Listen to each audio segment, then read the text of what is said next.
Welcome to Hail Varsity Radio, the voice of Husker Nation. Insight, opinion, expertise, with the biggest and best names talking Nebraska across the state. Join the show on Twitter at Hail Varsity and at Schmidt_radio. Call in at 402-466-ESPN or 1-800-825-5865. Here's Chris Schmidt. Welcome to it. It's a road show on Friday. Hail Varsity Radio, presented by the Nebraska Lottery. Chris Schmidt, the Pride of Fairbury, with us. Bill Doleman. We are in Minneapolis. We are at the Graduate Hotel. Elijah Herbal has got the fireplace lit and built back home. It is quarter zip weather, Billy D. It's 50 degrees. It's cloudy. We are in the thick of Paul Bunyan country, and a big one for Nebraska tomorrow. Thanks for driving. Thanks for coming. You haven't seen my Uber tab yet. That thing's waiting, right? It's still in the sending process, but we've got a loaded show for you. We were here 2 years ago with Searles and company, and man, it was a great experience to be on the road here at the Graduate doing Hail Varsity Radio live. Not a great game, a beatdown, quite frankly. We'll see if that flips for Nebraska. Numbers to get in can join us at 466-3776, 466-3776, or 800-825-5865. At Bill Doleman for Billy D on Twitter, at Schmidt_radio, at Herbal Essence for Elijah. And we are StreamYarding today. It's a big show. It's a road show. So we're on the StreamYard. If you want to tag along on ESPN Lincoln's Facebook page, do so, feel free. Coming up in 20 minutes, the Pride of Rushville. We have the Pride of Fairbury, but Rushville's own Kelly Stouffer going to be with us. He's doing color for the broadcast tomorrow. Kelly, a longtime NFL guy, and has done college football for a lot of years. Bill, you know Kelly well. Mm-hmm. And or sit down with him. He gets pretty deep, and it's really awesome material into what could decide tomorrow. Yes, defense. Yes, rush defense, but quarterback play. We talked about the game tomorrow, but we also talked about the program and the direction, and Scott Frost, and just great to reconnect with Kelly.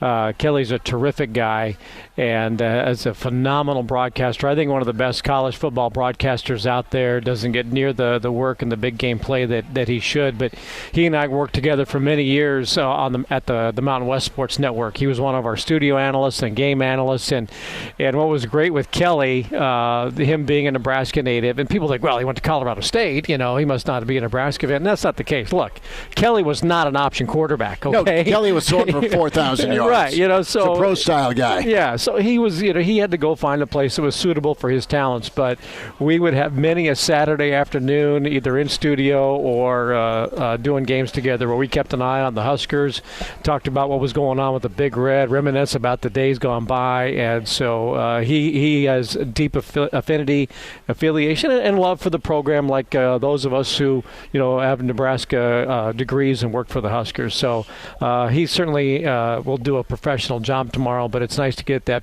personal thoughts of a Nebraskan as prominent as him, and in terms of the direction of the program. Well, a guy who was a first-round pick and knows quarterbacks. So and that'll be the tale tomorrow, along with who rushes for the most yards, right, is what quarterback play do you get tomorrow from a guy like Tanner Lee or a guy like Adrian Martinez. Can email the show, chris@hailvarsity.com. Again, Kelly Stouffer in about 15 minutes. We may have an RSVP from the third member and a really awesome member of ESPN's broadcast tomorrow.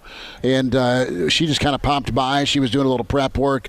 Lauren Sisler is the sideline reporter, so Lauren may swing by in the 5 o'clock hour. As we wind down this roadshow Friday, we'll hear from Clauseborne, get our predictions. The Friday forecast happens. So just to kind of lay things out, if you're on your way up to Minneapolis for Nebraska-Minnesota, we are here at the Graduate. It's literally a bad punt away from we know what those are all about. From the stadium. Just go directional, as that's the key.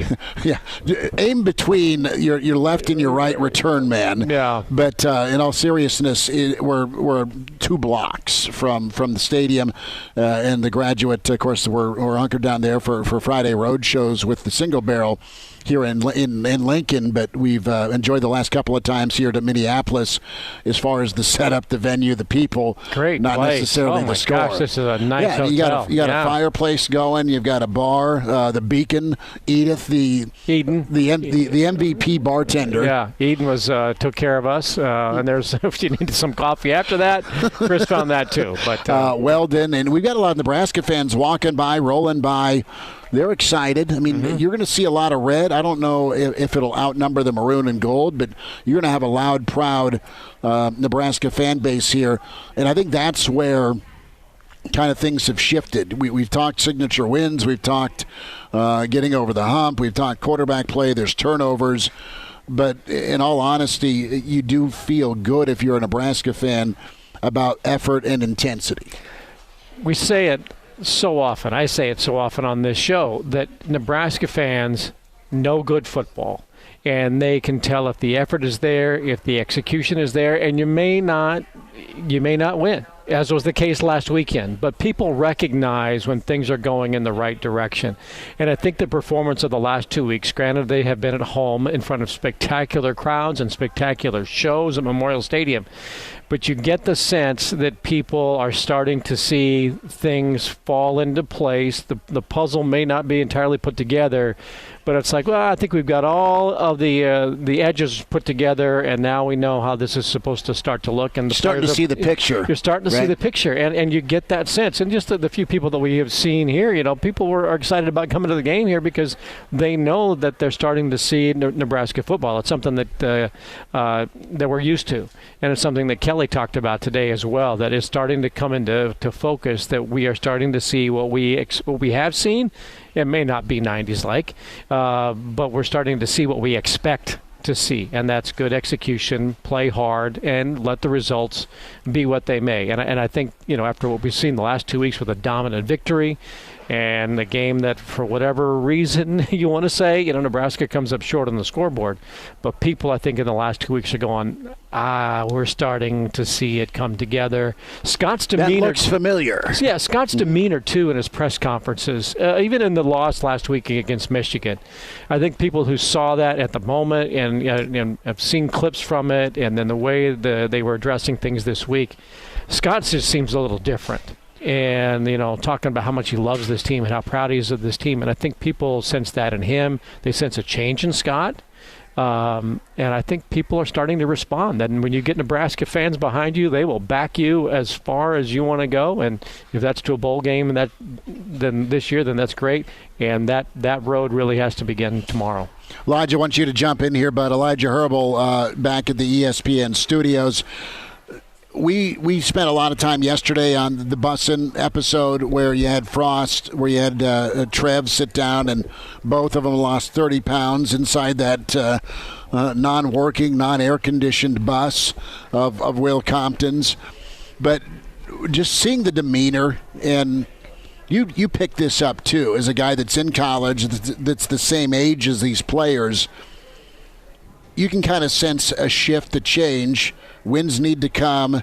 Don't get embarrassed. Look like you know what you're doing. All of that is important. But Doleman nailed it, and I think you'll agree, and I'm on board with it too. You have a high level of intensity. There's urgency, but I think there's confidence. Yeah, and the number one thing that stuck out to me was that unified voice from Trev Alberts and Scott Frost. It felt like they actually had a good relationship. They were laughing together. They were making jokes, not necessarily at each other's expense, but they were making jokes that like you'd make with your friends. It didn't seem like that boss subordinate relationship. It felt more like two friends who were on a unified mission. I think that was my number one takeaway from the podcast, was just the kind of synergy that those two have. And I know it's on a podcast. I know you're trying to have a good time. You're trying to go have a conversation and make people laugh. But what I'll say is that relationship between the two seems like a healthier relationship than the relationship we saw from the outside between Bill Moose and Scott Frost. I'm not sure if that was just my takeaway, but that was something that really stood out to me. Babbers chimes in, our dear friend Mike Babcock. It is Tanner Morgan, not Tanner Lee. I have not had any Captain Morgan. I promise you, is Eden, our friendly bartender, rolls by. But no, I think that there's just a comfort and there's a mission. There's a common mindset. Numbers to get in: 466-377-6800, 825-5865. So this is a monumental game for Nebraska. It's going to be about rush defense. It's going to be about getting 3 and outs by these black shirts, and it's going to be about taking care of the football if you're Nebraska.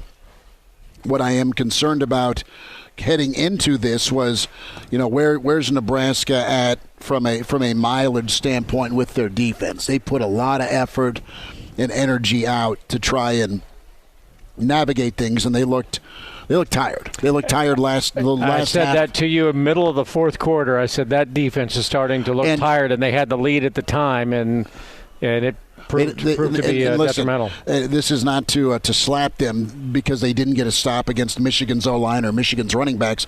A lot of that had to do with Michigan last Saturday.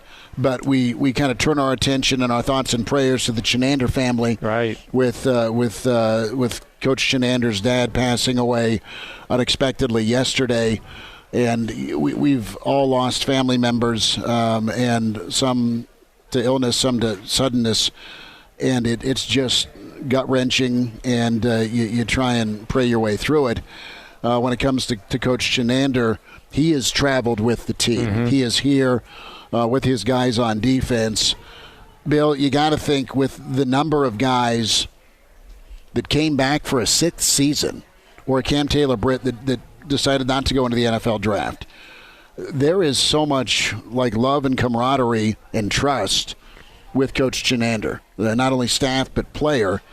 And I think those kids, led by JoJo Doman, Mr. Daniels, of course, Cam Taylor-Britt. I mean, pick the defense. Those guys all want to put their arms around Coach Chenander. I'm sure they have today, and I'm sure they want to. He's here for them. Well, they want to be there for him tomorrow. Yeah, you don't ever want to have an emotional, intangible factored into a game like this. In any game, that was very, very heavy news that we both heard this morning.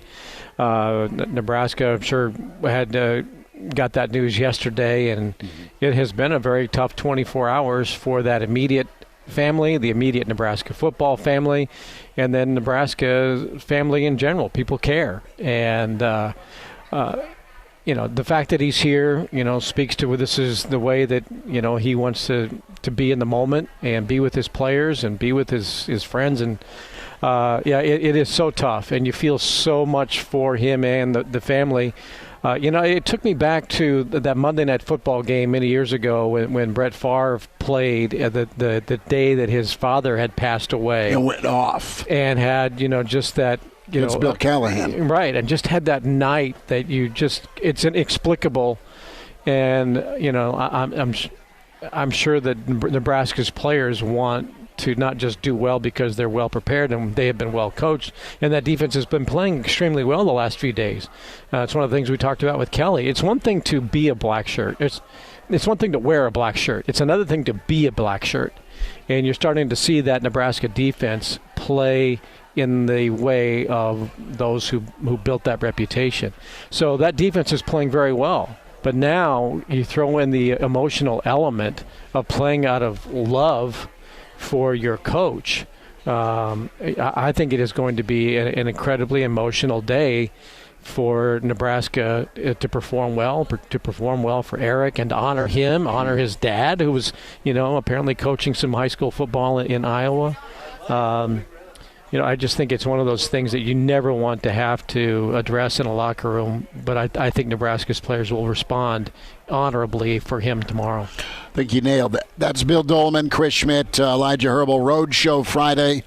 We're on the road at the Graduate Hotel here in Minneapolis. Back another Big Ten road trip, and we're going to try and do our best, if you're a Nebraska fan, to right the ship for us, because we've been to Champaign. Sorry. We've been to Norman. Sorry. I wasn't there, okay? Yeah. So Bill. That's why I'm here. Bill's the good luck charm. Watch us on StreamYard, on ESPN Lincoln, on Facebook. And who's helping fill that gas tank up and put a roof over our head. Our friends with Arrow Brokerage and Ferris Financial Group powering the road shows.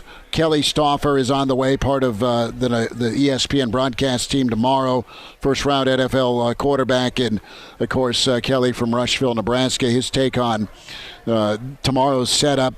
And I want to tell you about your friends at Ferris Financial Group. Ferris, their goal to educate, coach, and help you work towards investment achievement. And when it comes to strategy, they are just incredible at budgeting, planning, and helping out with overall strategy. Times have been tough the last 16, 18 months with transition, and they can be there for you when it comes to starting a new job or going through a job change. Ferris Financial Group, there to help you as well contemplate retirement plans for life beyond that 45-hour work week or beyond you're doing. So check in with your friends at Ferris Financial Group to help you work towards your financial goals. Contact Marcus Schmidt today at 402-525-6824, or can log on and send an email, marcus.schmidt@lpl.com. FerrisFinancialGroup.com is where you can log on and find them. Big fan. He's all right. No, a big fan. He's all right. We are off and running. You're on your way to Minneapolis. You're here for Nebraska-Minnesota. Come see us at the Graduate, not only today for a road show, the weekend edition tomorrow 7 to 9 a.m. The Bloody Mary Bar gets going at 8 here at the Graduate, and Real Red Reaction follows Nebraska-Minnesota. And we're back Fellas, think we could listen to the radio on Hail Varsity Radio, presented by the Nebraska Lottery. Yes! That's awesome! Back at it, Road Show Friday, Hail Varsity Radio at the Graduate here in Minneapolis. Nebraska and the Gophers. ESPN analyst, Nebraska native, first-round draft pick, Kelly Stouffer with us. He is doing color commentary for the game at 11 on ESPN2. Kelly, it's been a while since we've last chatted. Thanks for a few minutes. How are you? I'm doing well. It's good to be with you guys again. Most is I don't know about the Bill part of this equation, but everyone else is good, I think. Well, Bill Doleman, the pride of Fairbury, is a longtime friend and companion of Kelly Stouffer. Bill, Kelly, little reunion time. It is nice to have a bit of a reunion with Kelly and to have a little bit of phone connection than we had when I was trying to talk to him when I was by Julesburg, Colorado a couple of days ago. So it's nice to reconnect with an old Mountain alum. Yeah, no question. We had some good times there, didn't we, Billy? Oh, yeah. It's a great network, great product, and great people. And I'm glad you're still in the business because the business needs guys like you. No question. A lot of water under the bridge in the last 10 years, however. That's right. Kelly, a thought as we look at Nebraska and Minnesota, and I want to start off with Nebraska as you've kind of looked at them and studied them. And your take on this football team being in every game against some heavyweights, but the one-score difference has been looming large in the Frost era, specifically the 2-minute drill. You're a quarterback. You were tremendous at 2-minute drills through your career. And give me some insight as to what you see from Nebraska's offense and what you see as to the why. Why are they struggling in 2-minute situations? Well, that's obviously a vital situational exercise in the game, and I think it's in 2-minute situations, but it's really in a handful of areas that matter greatly when it ends up being close games, which Nebraska is playing in a lot of those, and I think the Big Ten typically has a lot of those close games, and so those important situational elements matter greatly. And the bottom line is Nebraska just hasn't executed them exceptionally well or consistently enough. And I think it starts with the quarterback position, to be honest with you. I think Adrian Martinez is, I think you refer to him, or I do, as maybe an enigma. You have he's kind of mysterious. You know, there are so many things that about Adrian that you like, but there are these hiccups in moments that you think, you know, exactly where did that come from? And so I think the good news is they're playing really good teams really well, but to take that final step, you have to be really buttoned up in those situational moments, and they simply haven't been.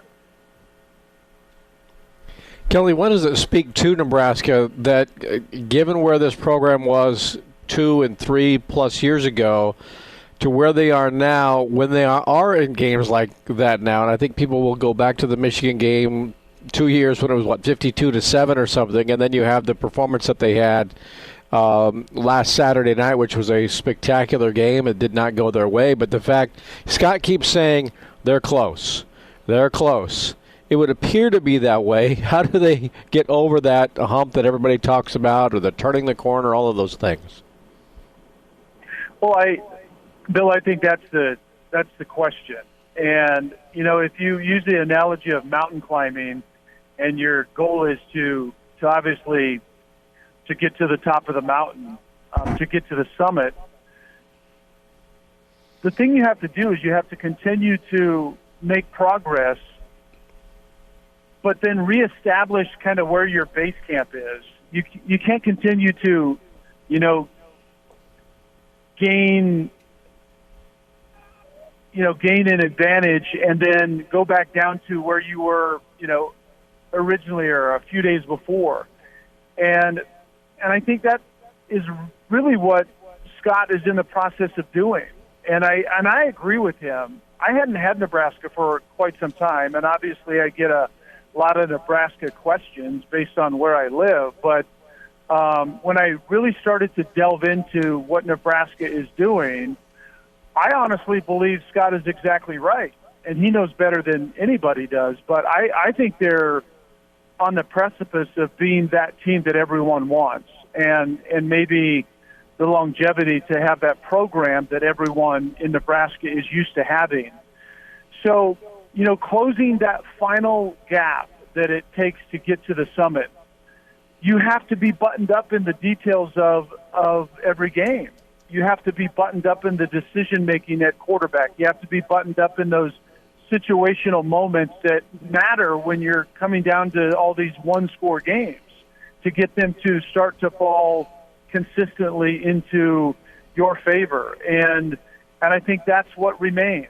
So you continue to emphasize those things in practice. You continue to bring Adrian Martinez back to these important moments at playing the quarterback position that matter greatly, you know, in decision-making. You know, feel free to check it down to, you know, a crossing route as opposed to driving it into a tight end down the middle that's triple covered on 2nd and 10 in a part of a game that you don't need that play right now. You continue to emphasize those things, and also you continue to get better around the quarterback position, which is the big thing that jumps out to me with Nebraska now versus, you know, 4 years ago. Nebraska is considerably more talented around the quarterback position offensively, and defensively they have some difference makers. And so you have to go into a game like Saturday in Minnesota and beat a team that you should beat. You know, and if they play like they did against Michigan a week ago, that happens. But if you play like you did against Illinois, it doesn't happen. So it remains to be seen, obviously, the outcome that we see on Saturday. Kelly Stouffer is with us, Hail Varsity Radio Road Show here at the Graduate, here all weekend. Of course, kicking off your Friday and shows Saturday morning and post-game show. Kelly, native Nebraskan first-round pick, ESPN college football analyst. Kelly, I want to get into some of those details. And as a quarterback, you've got that internal clock, when to hold the football, when to take an extra half a count to maybe hit a bigger play. Adrian's been under siege a lot, and you've got a young offensive line. That's not helped things, so that can make him a bit jumpy. Now he's way better, or has been better since Illinois. That's been noticeable. You're right on with the talent around Adrian. I'm interested when it comes to over-the-middle throws and red zone specifically. Nebraska's better, but still not as good as they need to be in these one-score games. What is it about quarterback play that a quarterback may have trouble making throws, finding crossing routes, seeing the tight end either up the seam or over the middle? What would cause a quarterback to be inconsistent in that part of the field? Yeah, I mean, the quarterback position, above everything else, is all about decision-making. And, Chris, you hit on the thing that I think is front and center with Adrian. He's had an up-and-down career. Started really hot out of the box as a true freshman. And then in year two, he didn't live up to expectations for a lot of reasons. First and foremost, they weren't very good around him. And secondly, he got banged up. And maybe thirdly, kind of over all of that, was maybe he wasn't in the right frame of mind. Coach Frost has referred to this a few times. I think Adrian started to read his own press clippings, so to speak, and maybe quite literally. So you come into year two wanting to make that second-year jump that is fairly typical at that position, and he didn't have that. He had kind of the opposite of that. And I think those things do set in. You kind of lose confidence. You get a little jumpy when you're not protected very well. And all of that starts to pile up. And so that's what I see Adrian doing now. I think he's getting more confident in the pocket. I think at times he still has kind of the jumpy feet syndrome that you referred to, Chris.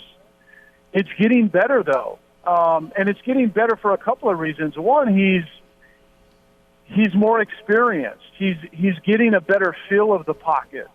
But also, I think his offensive line is getting better, even though they're quite young. And I think all of that matters because as a quarterback, you want to feel the rush to manipulate the pocket in order to get your throw off, but you don't want to feel the rush where your eyes go to the pressure versus what you should be seeing down the field in order to get through your progressions in a rhythmic way. And so I see Adrian still fighting that at times. And then the other thing that Coach Frost and I talked about yesterday, as a matter of fact, is when you have a really good athlete at quarterback, and Adrian is their best running back, even though he's their quarterback, then you always are fighting this, kind of fight or flight mentality in the pocket, which I didn't have to deal with because I wasn't a good enough athlete at the position to really count on my feet like Adrian can. And so, when do I get out of the pocket? When do I have to stay and make a throw in the pocket? When do I have to give up on a play and just throw the ball away? All of that factors into how good of a quarterback ultimately you're going to be. And I really believe that Adrian Martinez is playing the best football of his quarterbacking life right now.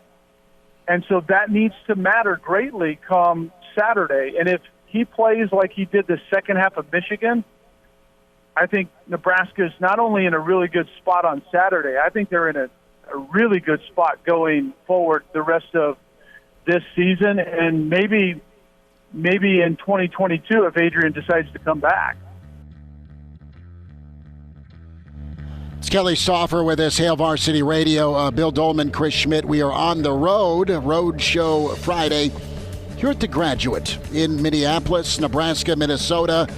Does it shift, or is it more of that Minnesota feeling? We'll have more with Kelly Stouffer, the pride of Rushville, Nebraska. Thoughts on Adrian, thoughts on Nebraska. Hail Varsity continues. And now, back to Hail Varsity Radio.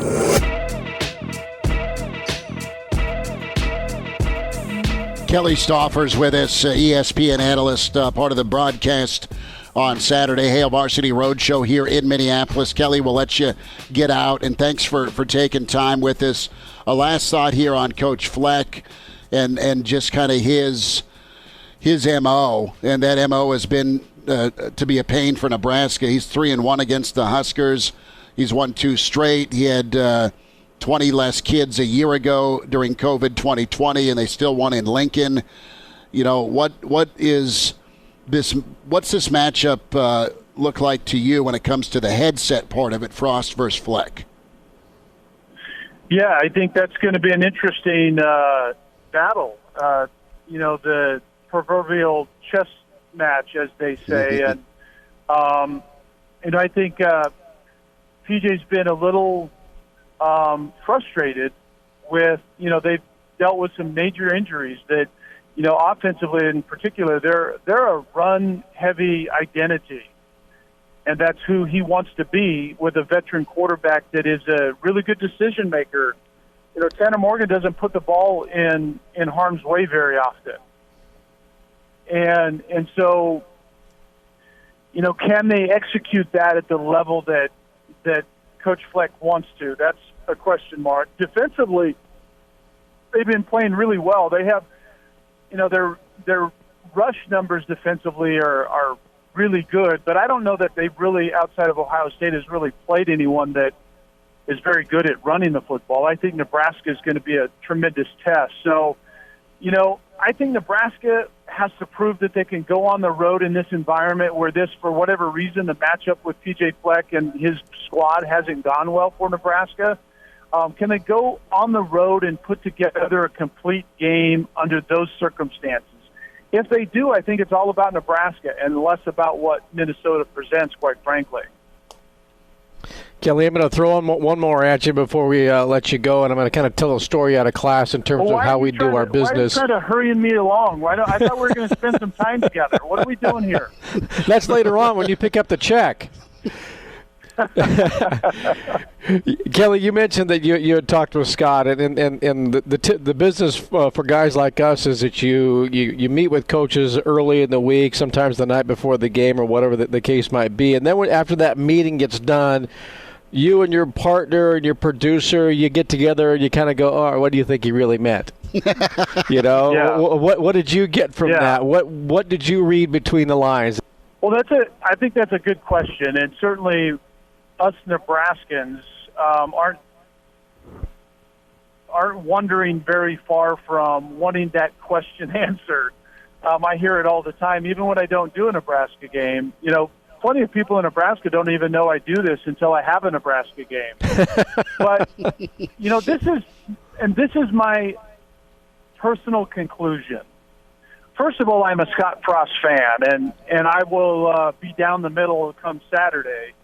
But I was born and raised watching Nebraska football, as you were, Bill, and the traditions of it and all those things, and out pheasant hunting on a Saturday and listening to the Nebraska call on the radio, and so I think I believe this when Nebraska made the hire, that it was absolutely 100% perfect for what Nebraska needed.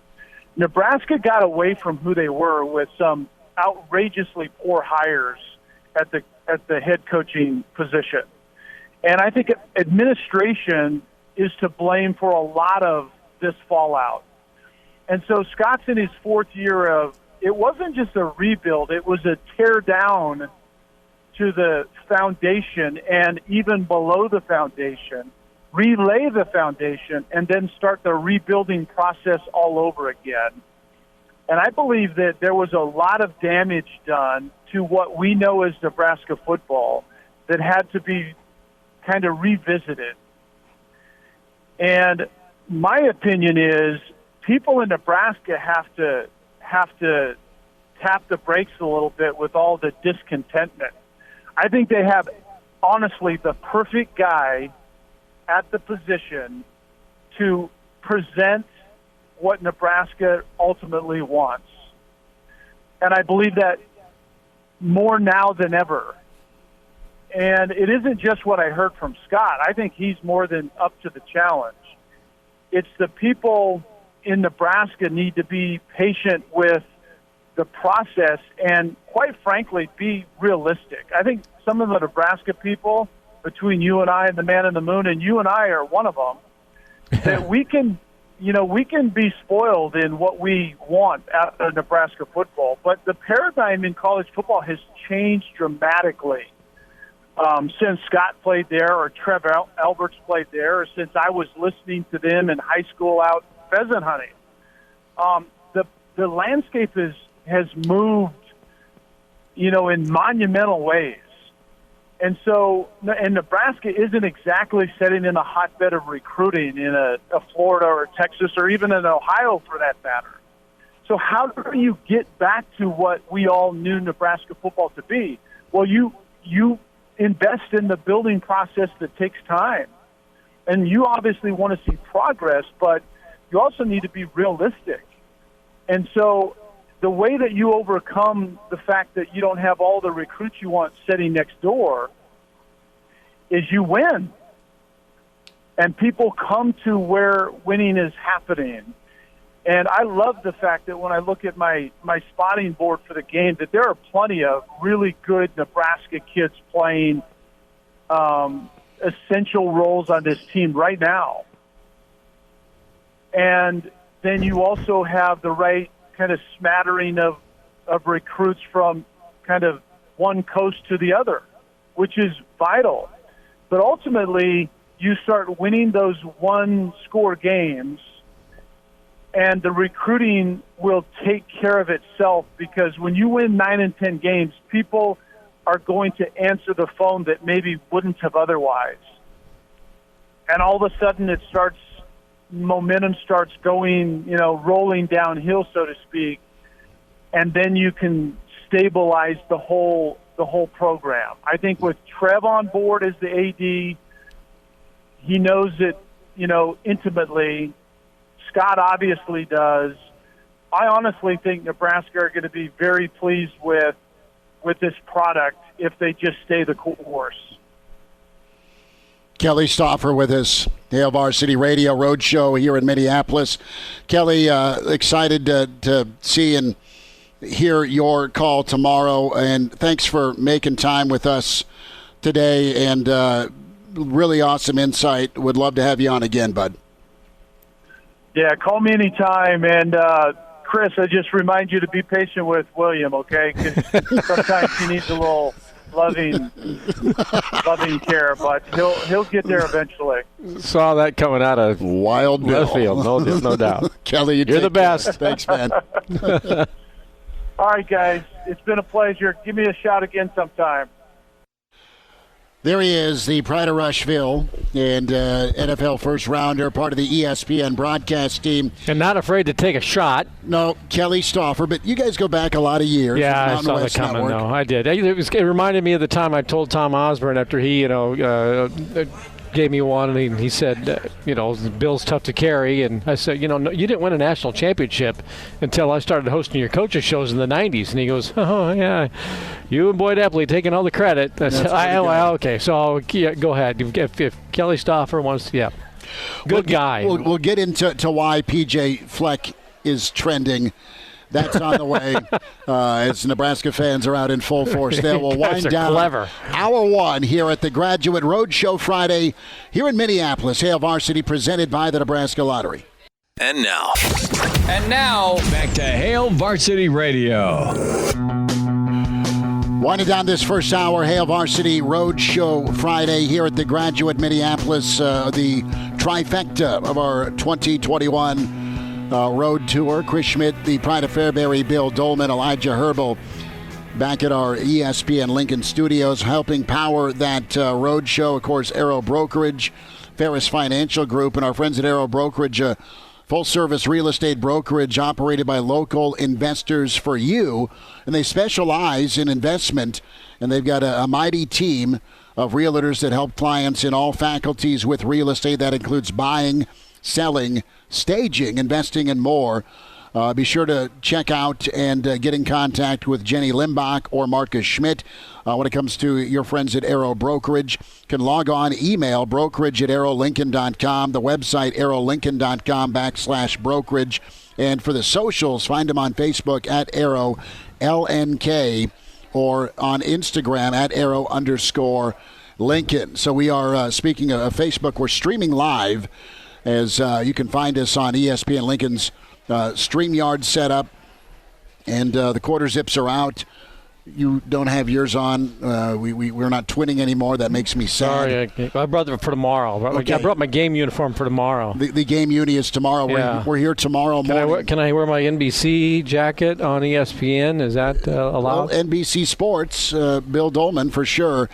We're here tomorrow morning, the weekend edition, 7 to 9 a.m. The Bloody Mary bar gets going at the You're big on that. Well, come on now.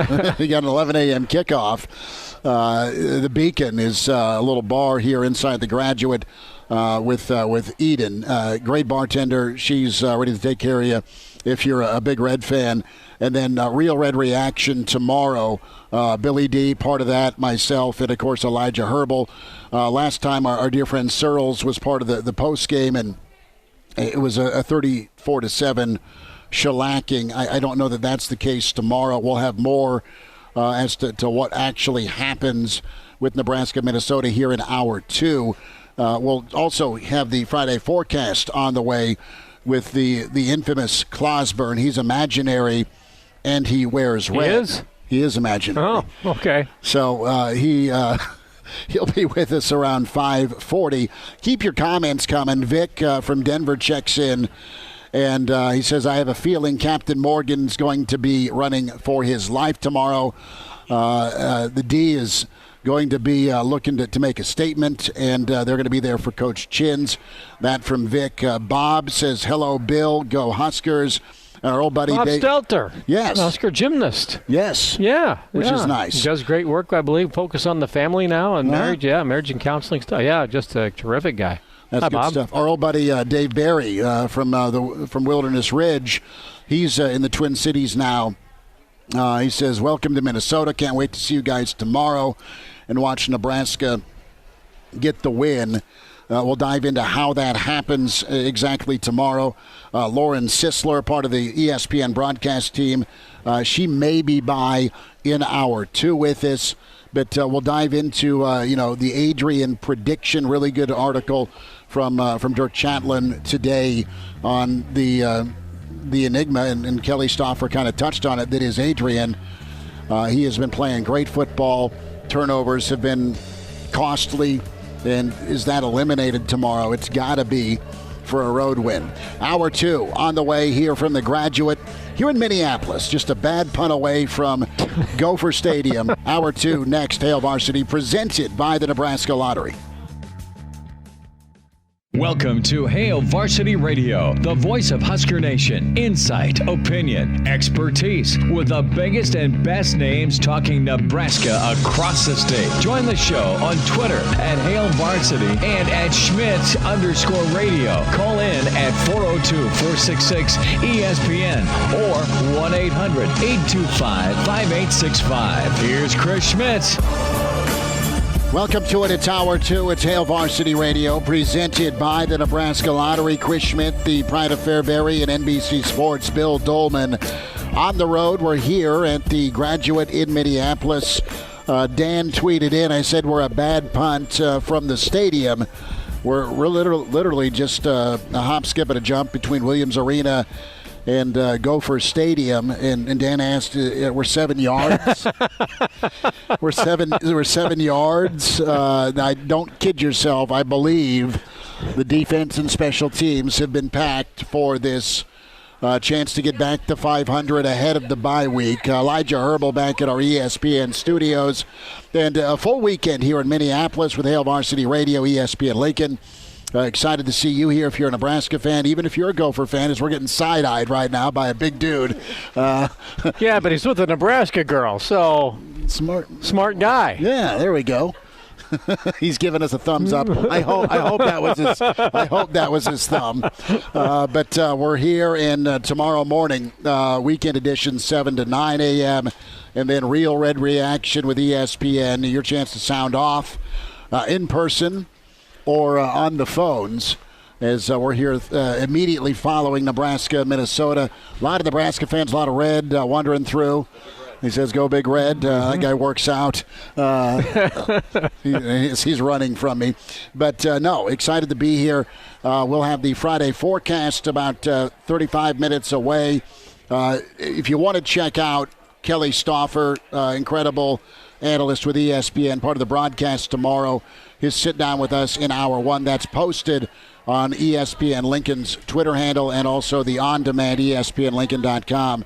We'll probably rewind Kelly tomorrow morning as well, but just great insight on both the quarterbacks, Adrian Martinez, Tanner Morgan, not Lee, and we'll go from there. Elijah's going to jump on with us there because what's been going on throughout the week, and it was started by a Gopher Twitter handle, not the University. Bad move, bro. Not the University of Minnesota Gopher Twitter handle, but it was still funny. It was all in good fun, right? Kind of giving the business, as John Madden would say, back and forth between the fan bases. And right now, PJ Fleck's been trending as Nebraska fans are sharing jokes about the Minnesota coach. And it was started with a Photoshop of Scott walking off the field, but it had PJ Fleck's face on Scott Frost's body, and then it had a child being carried, and it was Scott Frost. With Scott's wife next. Trailing behind. Yeah, you know the famous picture after what was it, the Fordham game or the Buffalo game? One of the two. Yeah. Come on. Long and short, Fleck is 3-1 against Nebraska and 2-1 against Coach Frost. Nebraska looking to break through. Elijah, you've been kind of tracking these, and you've kind of got your mean tweets MVP running going on right now. It's been all within good fun. It's not gotten too horrid or personal. There are some that have gotten pretty horrid and personal. But I thought the first one was bad. The guy who started it was bad. No, but with the picture, right? I think my favorite one I've seen so far is from Zach on Twitter. He says, PJ Fleck steals the front seat even when someone else already called shotgun. That's pretty good. We got PJ Fleck pours his milk before he pours his cereal. Wow. That is a no-no. Yeah. Where's this other one I saw? PJ Fleck has a full-length mirror in his bathroom that his wife is not allowed to use. My PJ Fleck asks his fan base to sit down at football games. I thought that was pretty good. PJ Fleck asks for his beer with a straw. Okay. That's a pretty good one. PJ Fleck takes the urinal right next to you when all the other ones are already open. That has happened. Okay, that has happened. I kid you not, and it wasn't PJ Fleck at Media Days, but is it Durkin, the old Maryland coach that was a little bit too throwback? DJ Durkin, remember that guy? Yeah. Now he's somewhere. Got whacked. Legit. I'm standing there. It's Media Days in 2017, and there's 40, Johns right there. Wasn't the stall, wasn't the throwback, but it's It wasn't Casey's. No, where there's one in the corner, and then there's the dividers. Then there's the throne, and I'm sitting there and I'm just going, and here comes Durkin, and I'm in the middle, right? So you can go left, or you can go right, or you can go in between, but you don't have to get hip right next to me. And he walks in. I'm just kind of minding my own business straight ahead. It's like, hey, what's up? And he bellies right up next to you. And I'm like, Coach, what's up? That's a power move. Power move for sure. Well, totally. Message sent. But we got one here that came out from Ord Public Schools. I'm going to throw it up on the live stream so you guys can read it as well. Let's see if you can read that. It says, this is a formal reprimand for inappropriate attire during the school day. Schools in Nebraska support one football team and one team only. That is the Nebraska Cornhuskers. You stated while I was in your class, row the boat. PJ Fleck propaganda will not be allowed at Ord High School. I hope to see you wearing red from here on out, especially after Nebraska beats Minnesota. Please let me know if you have any questions. That was the favorite one I saw. That is wonderful. And, of course, Ord, the pride of Ord, Andy Markowski and Doug Duda. I mean, that's Like Dick Jandis from Ord. Is he? Yeah, I okay. think he's a chant. Good for Ord Public Schools having the back of red and white. Okay, my question is here. Haven't people realized that any time you send up a flare on Twitter, Facebook, ESPN poll that has anything attached to Nebraska, that Nebraska fans will respond in barrages and not stop. I mean, you don't see those like greatest football team of all time. It's 95 and 71. Yeah. Anymore, the polls are like, who's the second best? Okay, and then Nebraska fans go with the 94th or 71 team, right? You know, because 95 is the best. That 01 Miami team, it's down here a little bit, right? God love you. But now the polls are, who's the second best football coach of all time? All right, we get it, Nebraska. You guys are banned. But if you send up a flare on Twitter, PJ Fleck's got to be in his office going, well, what the hell just happened here, you know? He'll take it. I'm sure. Yeah, he's savvy enough to understand, but that Nebraska fans will respond. We'll get into the quarterback. And have. Yes, we'll get into the quarterback discussion point in a moment. I want to focus here on Fleck a little bit longer, along with Scott Frost. You've gotten a number of points put up, right? Scott Frost's first Big Ten win as a Nebraska head football coach happened in 2018, and Nebraska absolutely annihilated Minnesota. Minnesota changed defensive coordinators after that game. 2019, really, I think your launching point for Minnesota was some early season wins, then their 11-2 top 10 finish campaign. But, man, did they take it to Nebraska in 2019, 34-7. Noah Vedral was a quarterback. Nebraska had a chance to tie that game. We were here for it. And then it just continued to go sideways. And Scott Frost talked about that ball game and the word he used, uninspired. Nebraska football uninspired. It was cold. It was sleeting. And Nebraska got the hell beat out of them by a really good really good Minnesota offensive and defensive line with a good running game, with NFL wide receivers, and Nebraska just did not have any interest on the field that Saturday night. And, you know, Scott Frost later on in that season was ticked off about sleeves and hoodies and kind of questioned his team's toughness. We've seen progress with Nebraska in big games. We've seen Nebraska have progress with their offense. We've seen progress with some complementary football, not perfect, but you've seen progress as you go from 18 to now. Part of that continued progress is a win tomorrow morning against Minnesota. And Fleck, you can love him, you can hate him, you can respect him, you can diss him. The guy and his personality and his quirkiness is what it is. He finds a way to make magic math. Okay, I mean, he does a wonderful job of recruiting, developing, and they're always a tough out. And it would be a big statement with Nebraska's continued progression to go win a ball game and go win a tight ball game. Listen, after sitting down with Fleck the last couple of media days, you want to kind of snarl at the guy, but then after listening to him, a lot of it is pomp. A lot of it is branding, but he's connected. And he, like Frost, flipped the roster early in their tenure. And in Minnesota right now, this is kind of for default second place in the Big Ten West. There's an element to the Minnesota program with P.J. Fleck that seems a bit as though they have built a fence around a fort around their program, and they don't care what's going on the inside, and they don't care what anybody on the outside thinks of whatever the quirkiness is, the sweaters with the tie, the row the boat thing that was sprinting at the end of the third quarter. You know, the row the boat thing that was, you know, catchy when he was at Western Michigan, and he's going to bring it to Minnesota.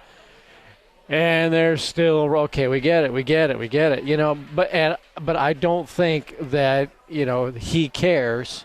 And those folks who have decided that they're going to go inside the fort, you know, whether it's made out of cardboard boxes or wood.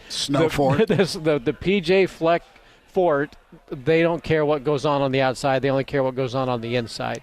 Now, does that have a lot of traction in developing a program that is going to be a consistent contender in the division, in the conference? I don't know. You know, his name's going to come up at the end of the year. He's going to make sure his name comes up right, at the end you know, of the year. And it's going to be Florida State. I doubt it's going to be LSU. I doubt it's going to be Miami. I don't think SC anymore.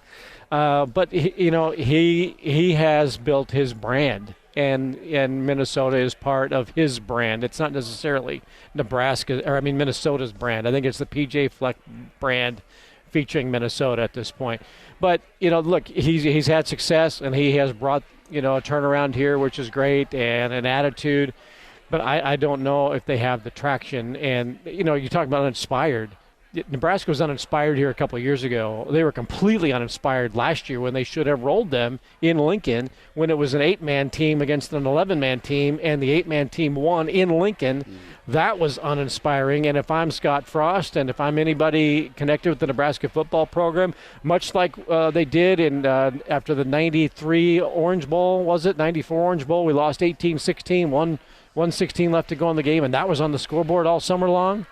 I just show uninspired clips of last year's game and say this cannot happen again. That was almost as embarrassing, I think, as the wayward Illinois punter running around Memorial Stadium last year or the awful performance at the start of this year. I thought last year's Minnesota game was an embarrassment in Lincoln. And I think you take that into this game and say, we got a bye week next week. You leave it all on the field to make up for a year ago. And dare we say, and I hesitate to bring it up, but the sad and the tragic news that Eric Chenander's father had passed away yesterday, and Eric is here. And I do think that Nebraska, not motivated to win by that, I think Nebraska will play honorably with respect to Eric and his father and in the moment. And I think you're going to get an effort where you can't say, well, we got next week off and we've really put it all on the line the last 2 weeks. I think you go into this one personably and honorably, and you worry about you're going to get your break on Sunday. Now is not the time. Let's talk about that conglomeration of reasons, okay? You got whacked 34-7, and it was Ibrahim running all over you 2 years ago as a freshman. It was Mo going for $108 last year, 20 players down, backup linemen, backup defensive. If I'm the Nebraska Black Shirts, they've tagged you twice. They have absolutely out-muscled you, outmanned you, and embarrassed you.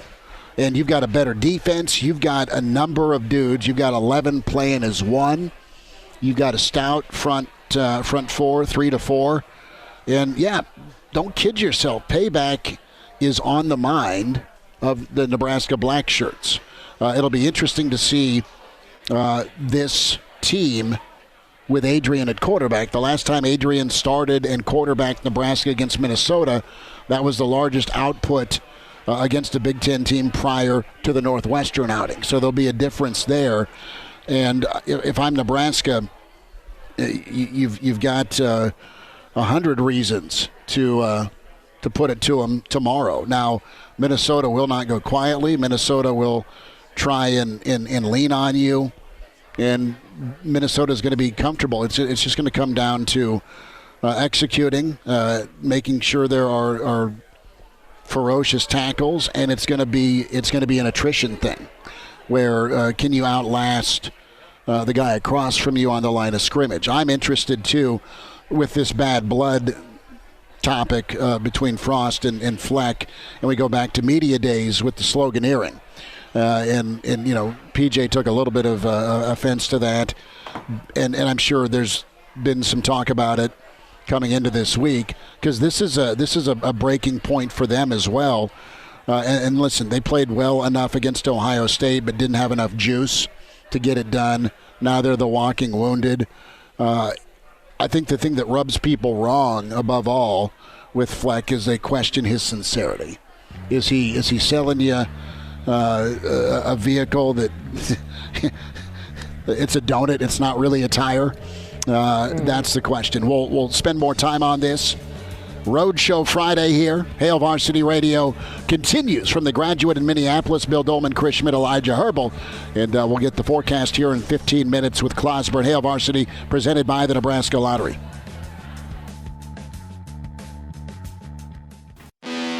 Chime in 402-466-ESPN or email the show, Chris@HailVarsity.com. Just try me. Back to Hail Varsity Radio. Working through a Friday road show. It's Hail Varsity presented by the Nebraska Lottery. Chris Schmidt, Bill Doleman, Elijah Herbal on the road here at the Graduate Minneapolis ahead of Nebraska and Minnesota. Tomorrow, 7 to 9 a.m. weekend edition commences.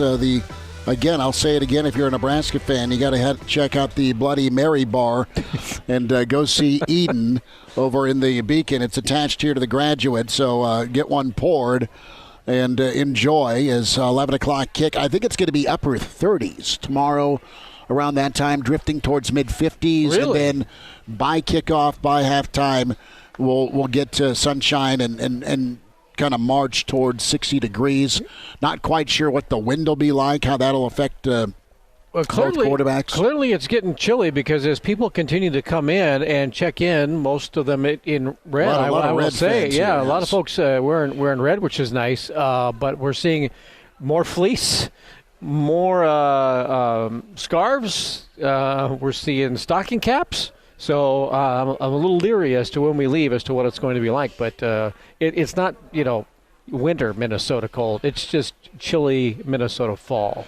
It is chilly, and we went from mid-70s, amazing fall golf weather this week here. We crossed that portal between Iowa and Minnesota, and it turns it's quarter zip weather. And my wife, because she's so sweet and loving, said, "How many quarter zips are you going to pack?" 'Cause that's apparently all I have. A reminder to buckle up. Nearly 70% of people in fatal crashes in Nebraska not wearing a seatbelt if used properly. A seatbelt can reduce the risk of fatal injury by 60%. Your best defense in any crash, buckling up. Brought to you by the Nebraska Department of Highway Safety Office. Our old buddy Seth from Lazari's checks in. You guys in Minnesota, we are. And this is you talk to a lot of Nebraska fans that were here 2 years ago, and they're back. They're back here at the Graduate. We're back, excited to be on location.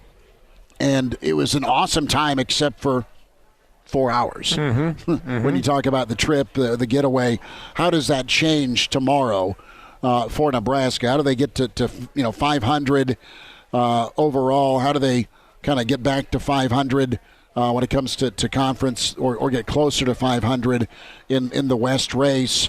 And it's going to come down to stopping the run, and it's going to come down to turnovers and quarterback play. And let's get into Adrian here. And I'm interested here.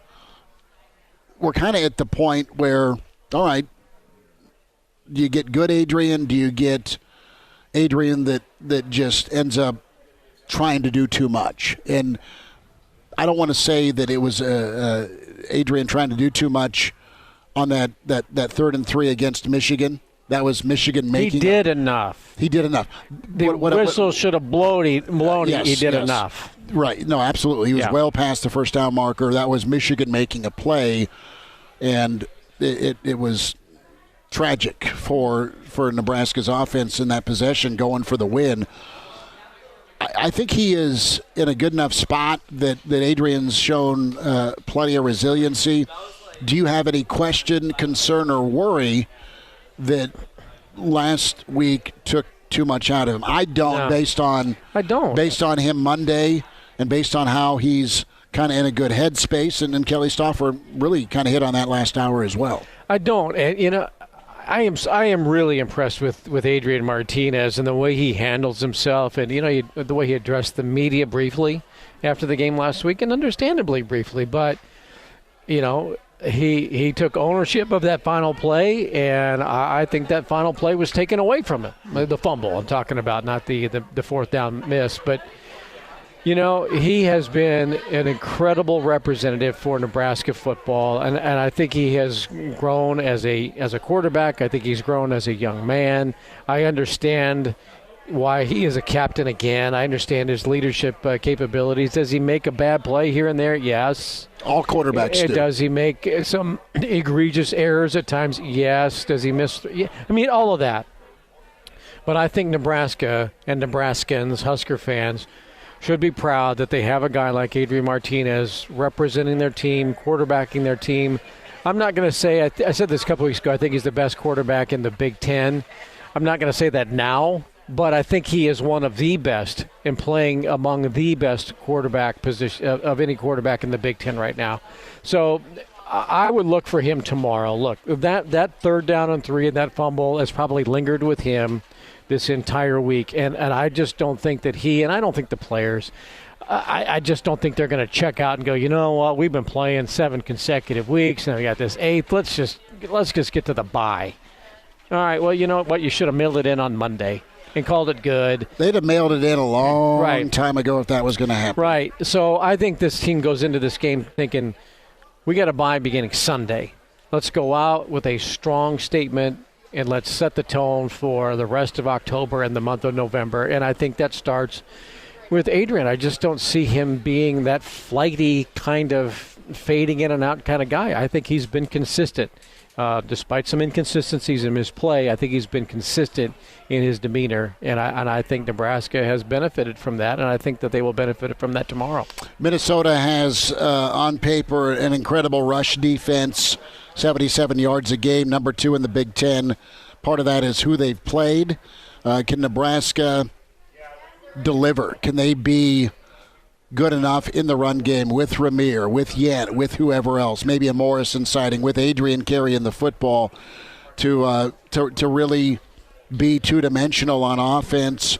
They stuck with it. They were patient. They're a completely different offense than they were week 1, where they got a little bit spooked and, kind of chucked the game plan. They're going to have to play sledgehammer ball, hold the football, help their defense out. I think they can do it, but it isn't going to be easy. Minnesota's going to be cranked up. There's also the element of energy Nebraska's going to need to bring. You'll have 30,000 plus not Nebraska fans, but just overall. But it's going to be cold, going to be a bit dreary. We'll see what the student section's like. We'll see what the energy level's like for the Gophers tomorrow, and how home field it truly is. They're coming off of a bye week. There's no guarantee that bye week was great for them. I mean, they had some decent performances in their last 3 games, especially with their run defense, and they were finally getting to the quarterback, and then they've got a week off. So I don't think anybody should say, well, they've had the week off, so they've got the advantage there. Nebraska has played 2 of its best games of the Scott Frost era in the last 2 weeks. Why not make it 3 in a row? Why not prove that you can do it on the road? I've always said this: it's not going to be a hostile environment. It's certainly going to be better here tomorrow than in Purdue or at Rutgers. But we're not going to be talking about the kind of environment that Northwestern and Michigan have played in the last 2 weeks. Right? So, look, Minnesota is coming off a bye.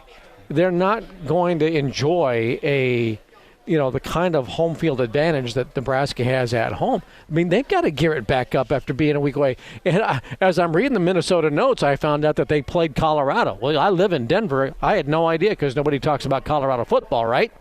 But yeah, they've had some decent performances, but Nebraska dismantled Northwestern as it should, and should have beaten Michigan. And when Nebraska, and I know Minnesota has a good run defense, and they're top 5 and in one category, top 15 in a couple of others where it matters. But this is not Michigan's defensive front 7 either that they're going to be running into. I thought Scott went to the dive with Ramir Johnson way too much and got mad at Jacques Yant because he went the wrong way on one particular play. But they tried to hammer. You're over here now. They tried to hammer it, and it just wasn't working. I thought they went to that play a few too many times last week. I get that Scott wanted to establish the run, and I'm all for that. But if Nebraska's going to use those dive plays, and again, how much option has Minnesota seen this year? 0. A thought here from Kent. He emails in Chris at ALVarsity.com. He's like, look, no one is disagreeing about Adrian's abilities. The question is, has he improved? And let's talk about that. You had freshman Adrian, and where is he now compared to freshman Adrian? Because you've got the middle part of 19 and you've got 20 where he lost his job. I think he's playing better ball than he was as a freshman. But how much better is it? And you've got 5 games left to kind of write that story. That's another big thing is that this is not the Adrian Martinez that was, he had a spectacular freshman year. Sure. Let's face it. And he had help. Yeah, as it a helped. freshman. But, and some of those really bad performances were a couple of years ago. This is not the same kid, that was up here and I probably got down a little bit when the whole McCaffrey thing, and he's got some pressure, and maybe he didn't respond very well. Or when the team got down, I'm trying to remember. I don't think it's the same guy. If he started, did he start against Minnesota? I know McCaffrey came in or was in, and there was a back-breaking turnover in midfield. Adrian had like 96 yards or 100 yards rushing last year. I think he started that game. I'm pretty he sure. Lost his helmet, and here came Mack. And then McCaffrey started that Illinois game, and that was disastrous. And then I think Adrian was the one who finished things out. But I think Adrian Martinez is in a much better place mentally, just as I watch him and as I listen to him. And those are the kind of mannerisms that I tend to focus on with certain things. And I think he's a good leader for Nebraska. Will be a good leader tomorrow, coming off of 2 great performances at home. What's Minnesota do? You're back to your third. You're down to your third string eye back. Chris Autumn-Bell has 7 catches all year. People are all over Captain Morgan about his season this year. He's at 52%, a far cry from 2 years ago where they were 11-2. So I still think he's a good quarterback. Now he doesn't have the same supporting cast, much like we're talking about Adrian freshman to now. So I'm interested.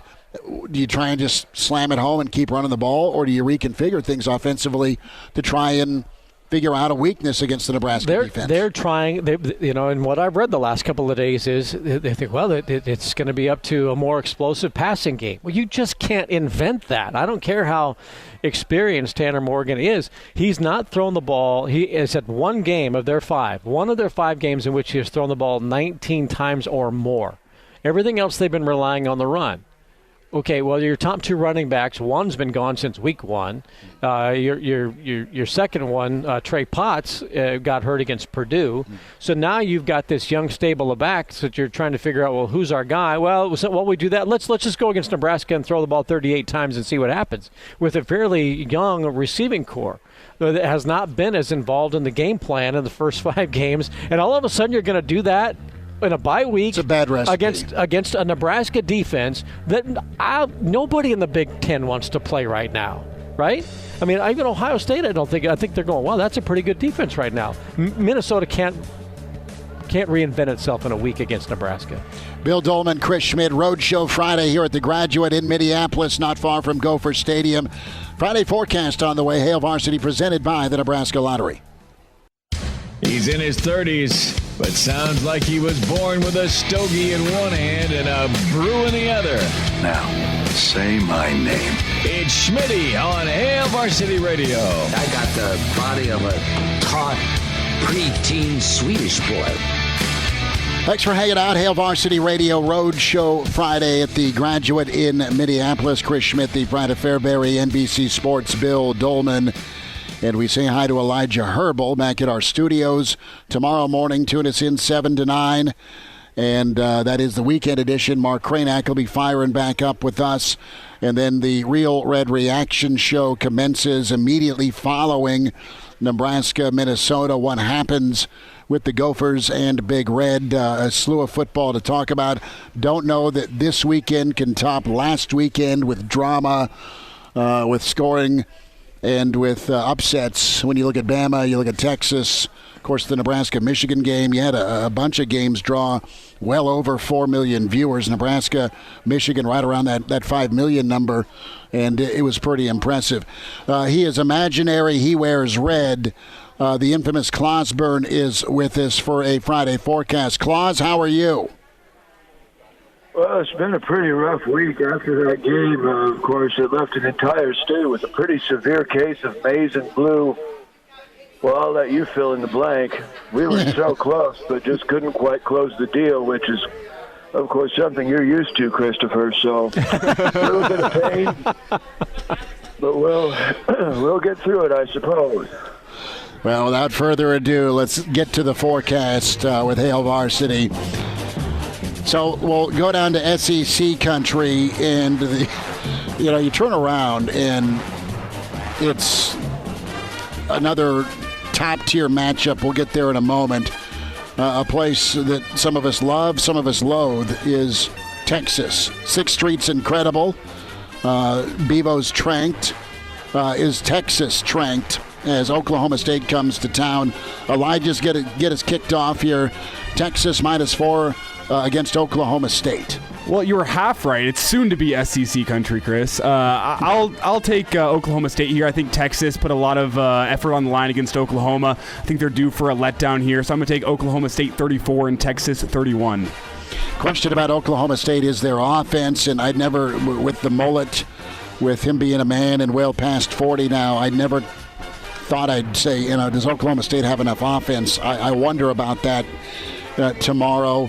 I also wonder, to your point, Elijah, about Texas, where are they at between the years after being up 18 and then losing like they did. I'm going to go with Texas. I'm going to go with Sark.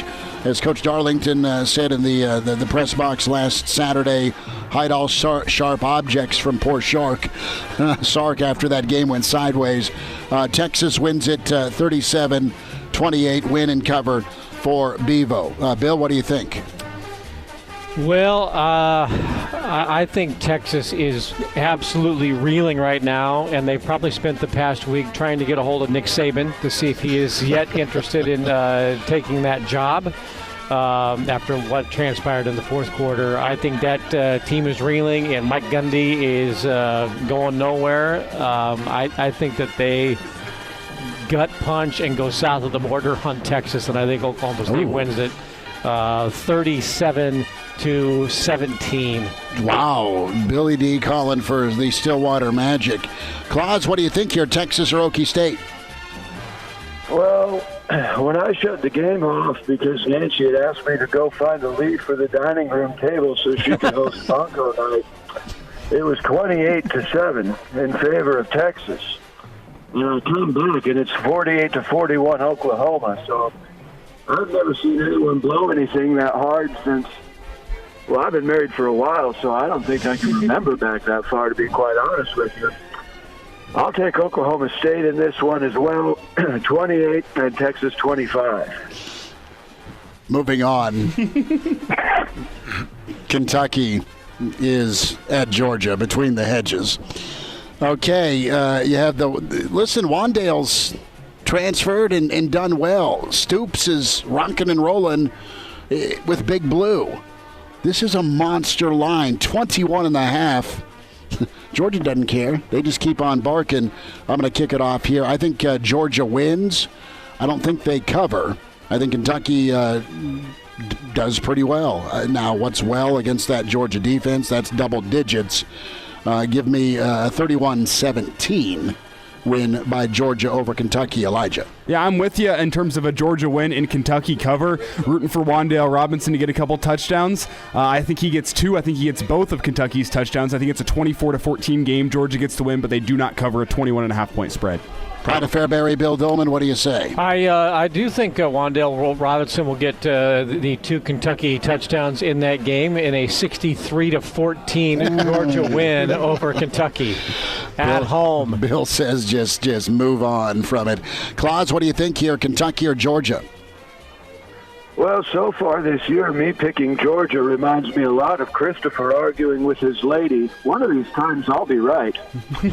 So I'll take Georgia in this one. I think it's a fairly easy game for them, 42 and Kentucky 21. All right, let's go to BYU Baylor. -6. Anyone carrying alcohol around at this kickoff will be shot. I kid. You know what? BYU looked ahead. They got whacked last week. Baylor's pretty good.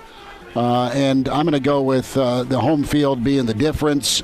A win, not the cover. 35 to 31. Baylor the win over BYU. Elijah. I'm intrigued by this game. Not sure if you guys saw this, but both teams are going to be wearing the old school logos on the helmets with the sailor cap on top. It's going to be a pretty cool helmet matchup, but that doesn't matter in terms of the score.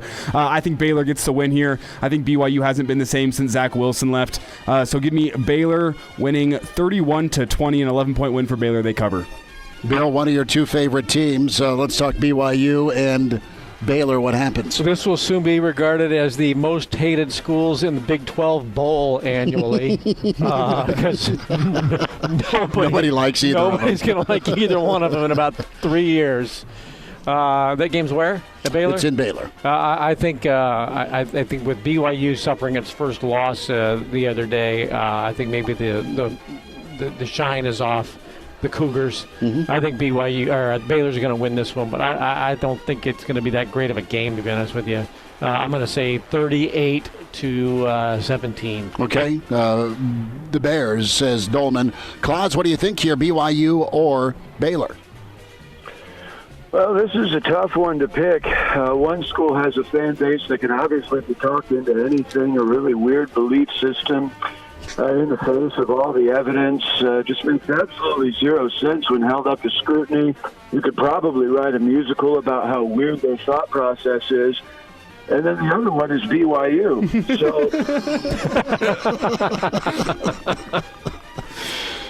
I'll take the Bears in this one. I agree with them. I think they probably win this one 35 and BYU 24. We're going to quickly get to Iowa. Do we have time, Elijah, here for Iowa-Purdue? About 30 seconds. I can quickly go through mine. I think Iowa gets a big win here, 35-10 over Purdue.